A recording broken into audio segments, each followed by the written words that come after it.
because I got a friend of mine who he was sexually abused by Puffy in the late 90s, and he's feeding me a lot of this information here. Now, this to me, this is the creepiest shit, and obviously I got to censor this because the Biggie doll has some big cannons, and then the Pac penis is like right about where your hair ends.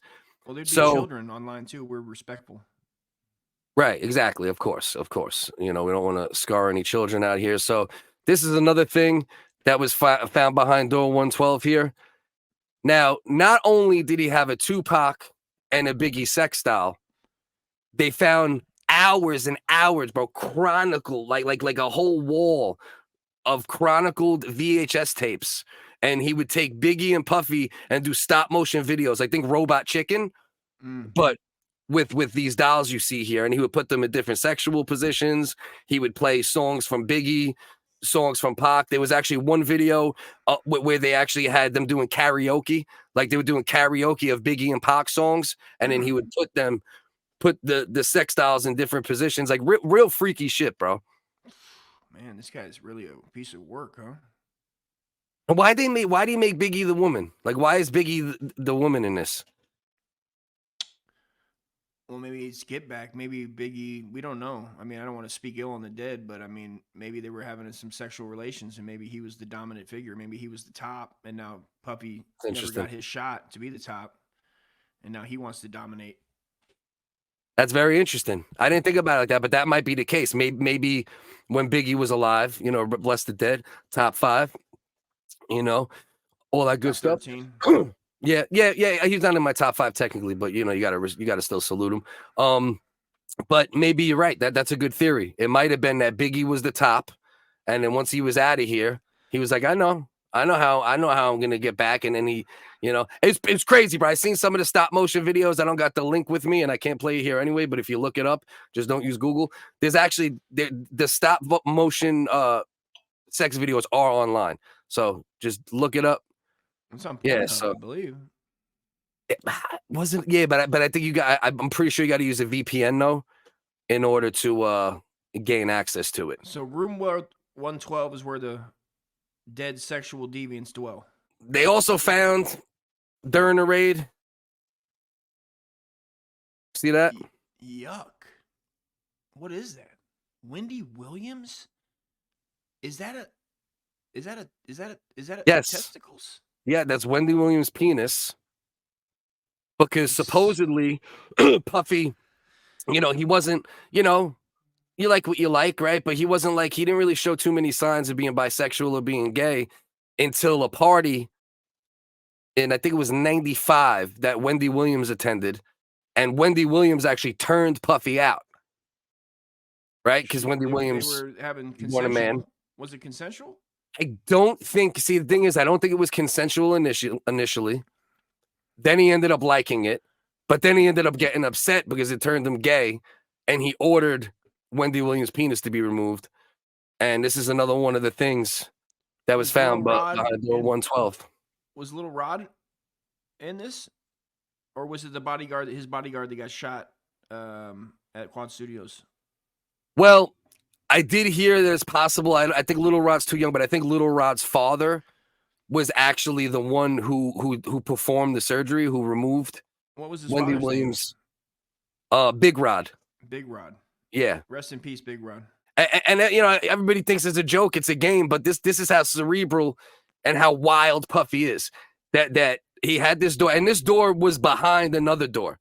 There was another door, and then you open this door, and then boom, 112, and then he was a fan of doors. Was it 113 behind 112? It was 113.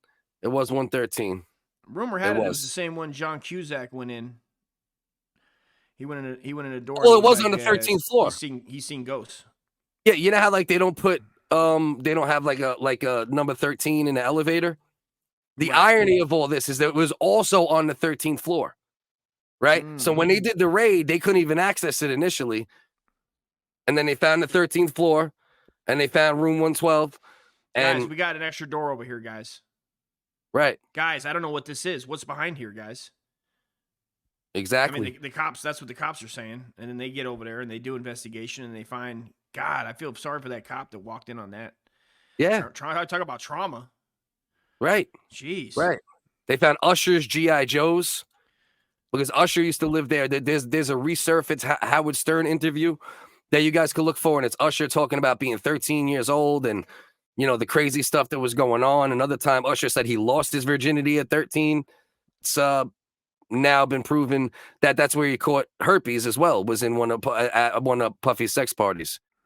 So now, this right here is a table that he also had behind his door. And basically, why does you it look put like your the thing you?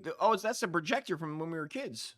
yeah, but he modified it, and he turned it into a table that people could shit on, and then he modified the knobs to heat up the shit. So like it doesn't, you know, like he used to only do it live, right? Like, you know, have them, he put his face right under there and have them, you know, defecate. But then he had someone modified it so he was actually able to keep it warm. So even after the ladies or the men left, he was able to just like at his leisure go on there, pop up the warmer, put his face underneath. That's a nice touch. Yeah. I mean, if you're gonna do it right. Yeah. I mean, he has the money for it. I mean, he's a lot of R&D goes into that. A lot in the fetish community. Shout out to the fetish community. Right. They found a bandana with like it was like a. Listen, they don't know if it was Tupac's bandana, but it was tied like Tupac. There was like a dried white substance on it. Multiple years, 2, 3, 4 years at this point. Nobody's been able to get a hold of him. Then just recently, right, there's a tweet from March 3rd, 2024. And it's being it was traced back to a Diddy that to an IP address used by Diddy. Oh wow. Yeah. And then I don't know how true this is, but behind the door of room 112, they found this safe. Oh, no way. And inside this safe, there was an umbrella and some bones. They're doing a DNA test.